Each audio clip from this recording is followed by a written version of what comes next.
this part that's not talked about enough is the faith part. And I think I've grown that with you especially, and then just my coaches here always pouring into me, as you know they do.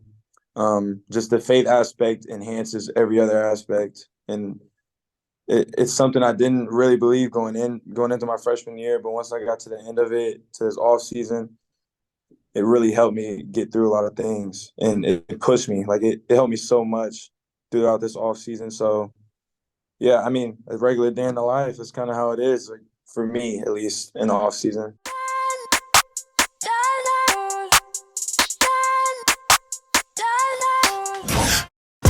It all speaks for itself. Grinding the sound, ain't nothing to tell. When we step on the court, we gon' bring it to light. And we stop and pop like we caught it a light. Stop asking what's wrong with me. You already know there's a dog in me. And there's no stopping my focus, man. Make sure all my people gon' ball with me. Yeah, I came to compete, I'm a dog with it. Yeah, I came to compete with my paws in it. What's up, CTA family? Welcome back to another episode of the Compete Mentality Podcast. The Compete Mentality Podcast exists to motivate, educate, and inspire you guys to compete. Our definition of competing is doing what God called you to do, even when it's hard. Looking to grow your mindset? Maybe you're stuck in a rut. We have an 8-week mindset course in person at the barn. Sign up, competetrainingacademy.org. Dream Season University is for you. And without further ado, I'm with my man, Javon Buchanan. Thanks for joining us, Javon. Yes, sir. Appreciate you having me. Absolutely, my guy. And Javon is a standout at Indiana Wesleyan University. I've trained Javon. We're going into year 3. And first trained Javon after Indiana All-Stars after your senior year. Remember when you came to the barn and the first time you walked in, man, it was just an instant connection. And we've been going at it ever since. Knew of Javon throughout his high school career, impressed with his game throughout his high school career. But when he walked in the door and just getting to know him, even more impressive of a young man of God. And I just really have loved getting to know Javon on and off the court. So, Jay, I really appreciate you coming in, and we're going to dive into your story. But before we do, I always start off a little lighter, man, with Hoopers. You know, we love taking care of our mind, body, spirit. But I'm curious, especially right now, you're here at Indiana Wesleyan University, your go-to chow here in Marion. What are you hitting up? Well, if you live in Marion, you know there's not that many options. So I'll probably say my go-to is probably Panda Express. It's just simple, easy, always gets you like full. Yes, man after my own heart. Yes, Panda Express for sure. Orange chicken? Yeah, orange chicken. Double it up. Grilled teriyaki chicken. Okay. I've been tapping into the super greens too. Yeah, no, good man. Now you're talking. Super greens. I like it. Jay, we got a lot of hoopers on this podcast that honestly aspire to be where you're at, playing college basketball, living your dream. Love talking about dreams with my clients, hoopers, mindset clients alike. And I want to take you back, man, a little trip down memory lane. When you were first dreaming of playing college basketball, how old were you? When did you fall in love with the game? Where were you? When you were in the driveway, who did you try to imitate? Just kind of take me back, bro. Yeah, I'll probably say I fell in love with – I was always put in sports, thankfully, from my parents since a young age. And I played all sports like basketball, football, baseball, all the way up until probably like 7th, 8th grade. And then I just like I could tell like I really like basketball way more than the other ones. And I fell in love with Duke, and at that time it was obviously Coach K is a huge name. I think, at the time it was like 2012. So I was probably like 9, 10 years old, and seeing Austin Rivers, and Austin Rivers is just my guy. Like, that's the dude I gravitated towards. He was so cold.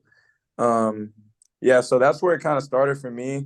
But obviously I've always like loved sports since a young age. But in terms of like when I could really recognize, like, when I fell in love, it was like Austin Rivers. I was like telling my mom I need a headband, arm sleeve for Christmas, like I need everything. Yep. So yeah, that's definitely where it started. I love it. My first memory of Austin Rivers. So, grew up obviously a Boilermaker fan, but what a lot of people don't know about me is I was born in Raleigh, North Carolina. So my mom's side of the family has strong Tar Heel ties. Yeah, yeah. And I had the opportunity to work Duke basketball camp for 3 seasons. But my first recollection was when, I don't know if you remember this, Austin Rivers hit a bank shot 3, top of the key, ISO, Yeah. to beat North Carolina. That's where I was like, oh man, this is a bad dude right here. Yeah. Yeah. It's a great guy right there to model your game after, cold-blooded.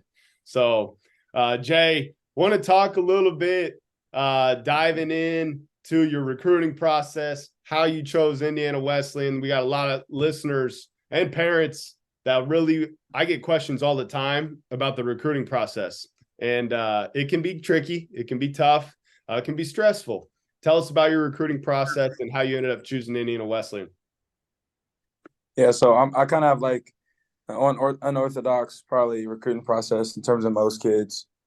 My freshman year of high school, I didn't play just because some medical stuff. And then sophomore year, I played on JV. Junior year was COVID. I moved to Kansas for some family things here. And so junior year, COVID, I played in Kansas, my first year of real varsity basketball. And that was a good experience. And then I came back here on spring break, and I watched my team. I'm from Lafayette Jeff.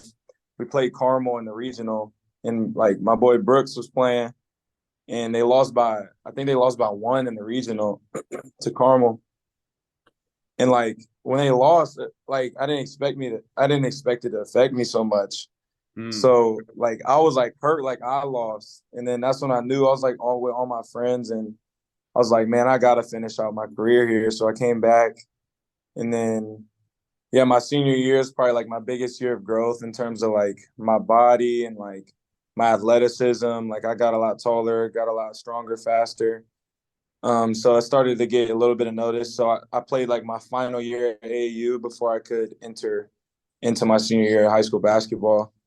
And I got some little bit of traction here and there. Played on Adidas circuit with Indiana Ice, and I got my first offer was from Trinity Christian, and then my second, which is NAI, and my second offer is Indy. And then I played not my whole season, but pretty deep into the season, probably like December, January. And then Indiana Wesleyan offered me, and I went on an open gym visit there, and I just like fell in love with it. Like at that point, there wasn't like obviously I believe like I'm a Division I player. I can play at whatever level I want. But when I was stepped on campus and like played open gym with the guys, you could just feel the love. You could feel the culture. It was different. And the coaches, as you know, like you've met them, you've been a part of their staff. Like they're just different. So yeah, I just fell in love with the culture here. And for any like kids listening, I'll just urge kids to believe in yourself, know your worth, know that you can play wherever you want. But at the end of the day, it's about getting on the court. And like for me, I knew I had a lot of learning to do. Like I only played 2 full seasons of like actual basketball.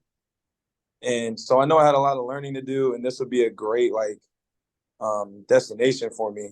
So I mean, I'll just urge kids to think about the fit over like the level that you're playing at. Because I think in this day and age, like with all the social media, it's like if you don't go D1, you can't hoop, and that's like so far from the truth. It's crazy. Like you see all these D2, D3, NAIA teams beating D1 teams, and people are like, "What's going on?" But people at this level are like, "Well, yeah, like there's hoopers here. Like we're not just bums." And I just think there's a misconception within the recruiting process there. I'm so glad you touched on that. And yeah. I want to respond to a couple of things you said that was gold that you just said. That one, Indiana Wesleyan is a top-notch program in the country. I believe I could be misquoting here, but I know they're probably the most successful program in terms of winning in the past 10 years. of any college level. I'd have to look at the stat, but it's very, very, very high level basketball at this level. And what people don't understand, and we're seeing, Kyle Mangus from Indiana Wesleyan playing and being part of the Pacers organization. Like, there are hoopers everywhere. Yeah. I just got done watching Purdue Gonzaga. Announcers talking about, man, there's just dudes all over the country, different at the Division I level. You don't know where they're going to. It's every level. It's every single level. And I could not agree more with what you're saying about fit. And I couldn't, being a part of the Indiana Wesleyan Brotherhood, I've seen it firsthand of how Coach Tonigal, Coach Clark, and the Indiana Wesleyan basketball staff grows not only great players, but men of God, and helping you become not only the player you're supposed to be, but the man that you're supposed to become. And that's what it's all about at the end of the day. So I love that you said that, Jay. And man, Javon's having a great year, a fantastic year starting out. He's been balling out. We got a big game against Grace tomorrow night. Kind of give us the recap of what's happened so far this season and paint a picture of where the team's at right now. Yeah, so obviously we've had a couple transfers come in, one from IU. He's a walk-on at IU, and then we had a transfer, Luke Brown from Stetson, D1 Stetson. And Luke Brown got hurt at the beginning of the year, so he hasn't played a game yet. And it's kind of like up in the air what's going to happen. So that was kind of like a setback for us. But also, like, Coach T, like, he knows how to motivate us. So, like, there's no excuses. So we're not coming into this season with a victim mentality. And, like, the first game of the year, we dropped it, quick turnaround, learned from it, got back in the win column. Like, this team is resilient, I'll say that. And we have a lot of potential to be a great team. Yes. And Coach T was just talking about it today. Like, you make a choice every day, like in practice, in the classroom.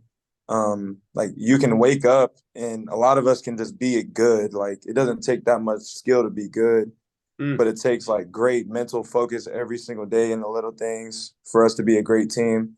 And that's where it leads us into tomorrow. Like, we have a big challenge ahead of us, but we're not going to go into it scared. We're not going to go into it fearful. We're just going to take it one game at a time. That's all we can do. So our outlook on the season is we have a very high ceiling for this season, and it's up to us, honestly, where we go. Man, I love it. Jay, you're prepared. You're ready for battle. I absolutely love training you this offseason. I kind of want to dive into the work you already put in to now go reap your harvest, as Galatians 6:9 talks about. But let's talk about the offseason, man. I think there's a lot, like I said, there's a lot of kids listening to this, a lot of hoopers listening to this that want to be where you're at, live their dream of playing college basketball. Just kind of take our audience through a day in the life, a week in the life, in your off season of what you're doing to prepare on the court, the weight room, your spirit and your mind. What are you doing on a daily basis? You mean like with the team here in the off season, or by myself? Just you like personally. Yeah, just you personally. Yep. Yeah, this season was probably my first real off season where I went into it knowing exactly what I needed to do and what I needed to fix. So right away, my main focus was my conditioning and my body, my physical, and my mental. But, like, there's a great emphasis on my physical. So yeah, right when the season ended, we get like a 2-week break. So you can't touch the court. I don't want you touching the court at all. But I was in there with JD. I had to get in there. Yeah. So like my off season was kind of like structured in at least 2 basketball workouts a day and a weightlifting session.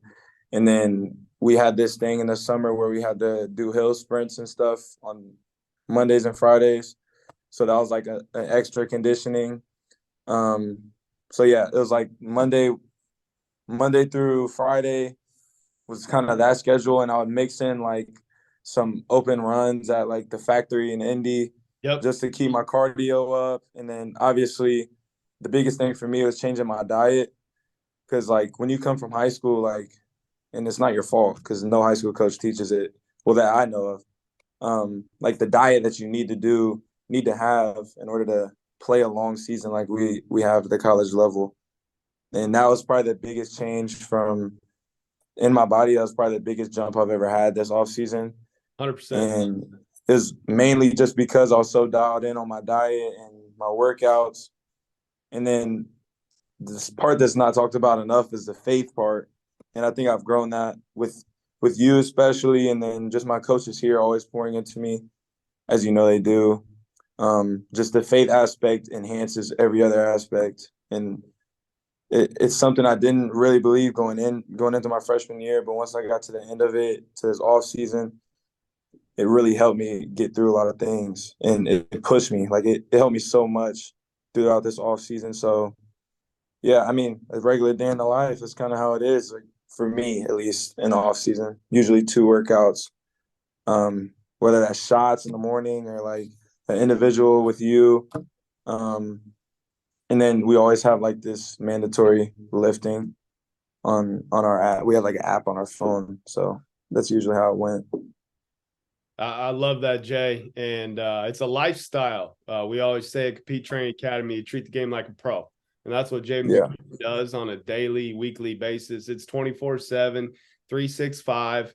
The game is on his mind. And not only is I love that we're putting in work like he's doing 2, 3, 4 times a day, but also he's working on growing his mindset and his spirit, getting in the word, because, man, we say all the time, mind, body, spirit, 3 levels to your existence as a human being. And when one of them is off, they're all off.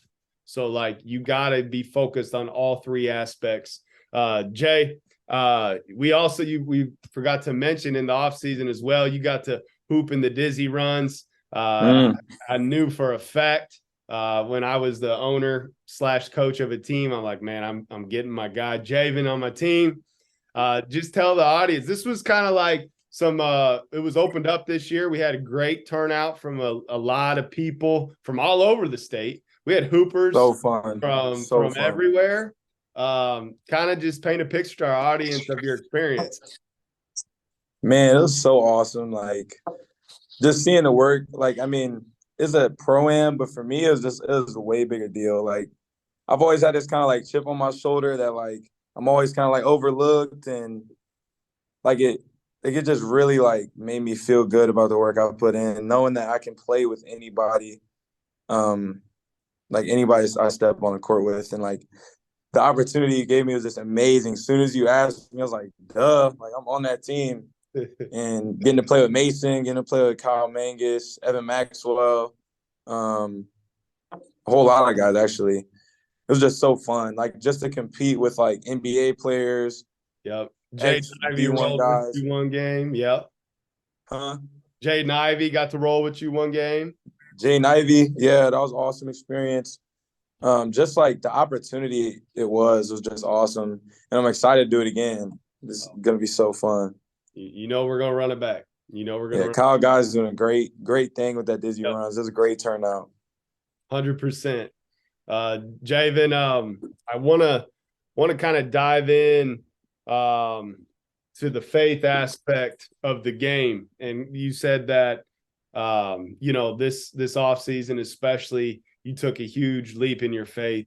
That's one thing, like I mentioned already, the Indiana Wesleyan, Coach Tonigal, Coach Clark, I couldn't think higher of 2 men to nurture young men, to help them grow in their faith. Just kind of tell us, like, what I know right now, Coach Tonigal, Coach Clark are leading you guys. Is there like a theme right now for you guys growing together as a team? Where are you guys diving in the word together? Kind of where you guys at spiritually? Yeah, so we usually do have a theme, as you know that. So last year was kind of like, I think the theme for last year was like committed, stay committed even when you don't get what you want.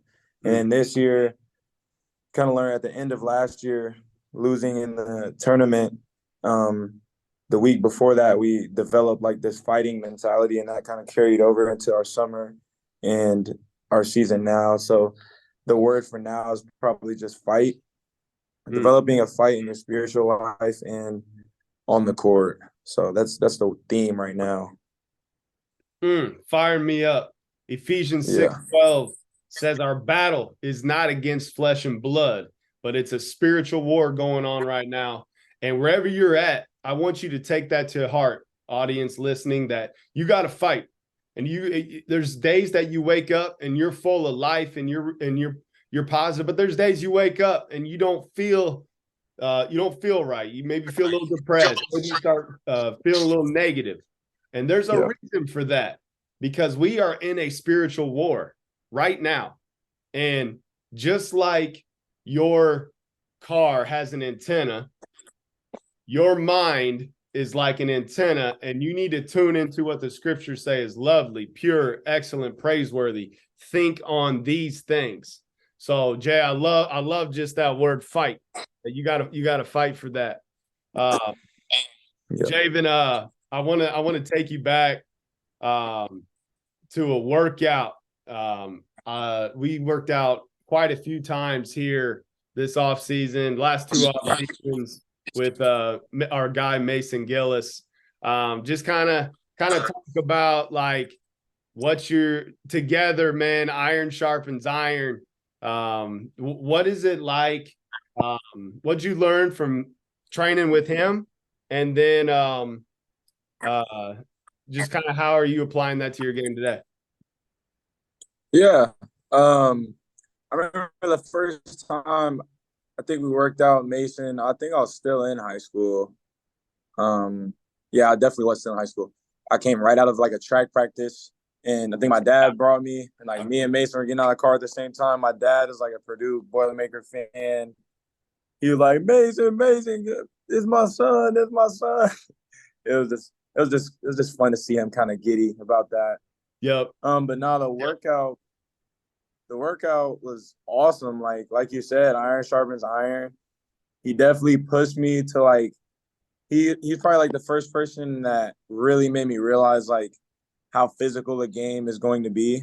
And that kind of he really prepared me for getting ready to go into college. As you know, he's super strong, super physical. And I think we were playing full court ones, and like you just feel like the physicality that he brought to the court. No, but it was fun. It made me better. I hope I made him a little bit better. And he definitely made me like in those shooting competitions.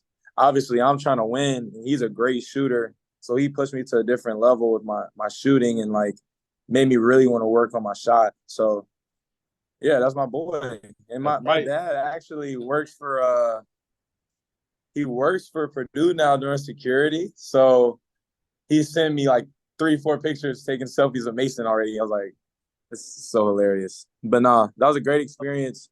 And yeah, definitely got me prepared for my first year.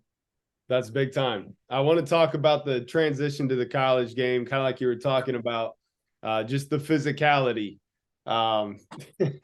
In high school, you just don't know what you don't know, man. Like, yeah, I know. You can't skip steps. There's no teacher like experience. In the Crossroads League basketball, I'll put it against any league in the country. As far as the high level of basketball, you got to check it out, audience. Tell us about just like how it can be. Just paint a picture night in, night out in the Crossroads League as far as physicality, talent. Like, what do you expect every night in the Crossroads League? I mean, you're just gonna like. I think it's great. Our word, like it's gonna be a fight every night. Like I remember a couple of years ago, like some of the guys on the team were telling me a story when Kyle Megas was here. They're the #1 team in the nation, and Goshen was like at the bottom of our conference. Like they won like one game all year, and they went into Goshen and lost. Like they're the #1 team in the country. Like and they lost at Goshen, which is supposed to be like the worst team in our league, but would be at the top of a lot of other leagues. But it's just that our league is so tough that teams at the bottom look bad. But I mean, if you really think about it, in our league, like we every team in our league could win a different conference. Like, and you take any of our teams in the league, they could go win a different conference. So like every day in the crossroads, like you can't take any game lightly.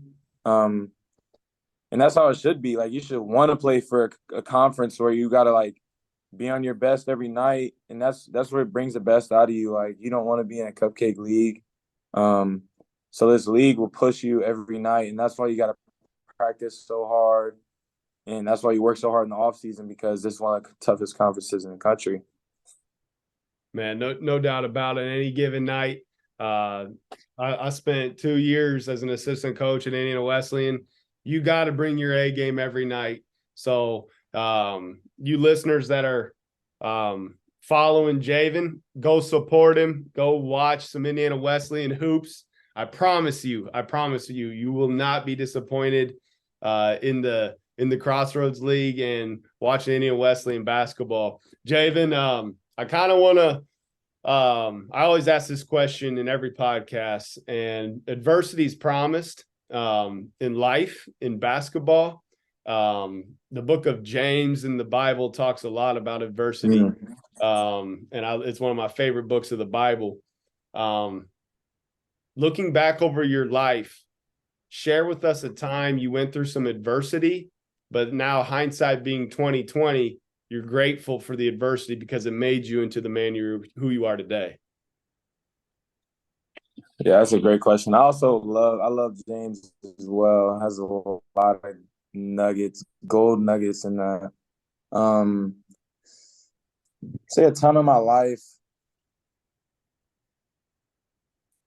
I could probably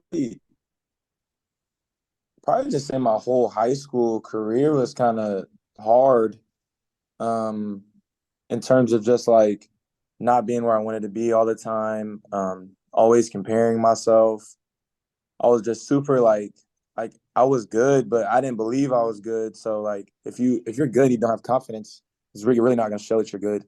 I was dealing with a lot of like anxiety, and I would say even going into my freshman year here until I got like probably like towards the end where I was learning a lot of stuff about myself. I was still going through a lot of that anxiety, like, and that pressure wanting to impress others. And then when I kind of got into like the word, like it started speaking to me a lot. Like I forget what book it is, but it just really spoke to me. It said, we don't try to impress man, we try to impress God. Know that God always cares about you. You'll always be good in God's eyes. And it kind of took a weight off my shoulder. But looking back, like, I'm so glad I went through those tough times in high school just because, like, I'm not trying to sound like preachy, but like no test, no testimony. And like, I love that. Like, if you don't get tested, God's going to test you. Not for bad, but he's going to test you. Even in James, it says, consider it all joy when you go through many trials, because the testing of your faith produces perseverance. So the testing of my faith in those times, and looking back now, knowing what I know, it was exactly what I needed. And he knew exactly what I needed. And it just brought that level of peace in me now that, like, even when trials come, like this season, I'm not going to have every game be perfect. There's going to be games where I don't do good, but at the end of the day, what I look like in the eyes of others doesn't really matter. And then that's kind of where my peace is coming from right now. Man, so yeah, I'm really grateful for that. That is powerful, man. You're putting goosebumps on my arms right now. I can see that peace in you. I can feel that peace just in the conversation we're having, man. That's everything. And that only comes with a relationship with Jesus. And I love that, man. And if you're listening to this right here, wherever you're at, whether you're struggling, whether you're going through something hard, take some encouragement from Javon's testimony here. He kept pushing, he kept going through, he kept his faith, and now he's seen on the other side of how God was working in and through those tough times. It's not easy going through it, when you're in the thick of it. You may not see why, but you got to keep the faith and you got to keep going. I want to hear before we get off here, Jay. I got to hear. I know we share another mutual brother in Brooks Barnheiser. I got to hear an epic workout story between you two. A workout story? Yeah, you got a good workout story about you and Brooks? I mean, we went at it like every day in high school, but I was sort of until my senior year, he was just dogging me. Like I wasn't like filled out. I wasn't tall. I wasn't athletic, and he was already all those things. So like my freshman, sophomore year, he's just punking me. And then when I got like my senior year and up till now, we just make each other better every time we play each other. I mean, I can't really think of like maybe one. It was like, I think it was one of the first open gyms when I came back. And if you know his dad, Mr. Bonheiser, our coach, Jeff, he's the man. 66, 67. Open gym every day, 5:30 in the morning. He's in there playing with us at 66. Not like on the court. He's hooping. Like he can shoot. And he's yelling at people like, be in help. Like he's hooping. But no, it was one of the first open gyms when I came back from Kansas.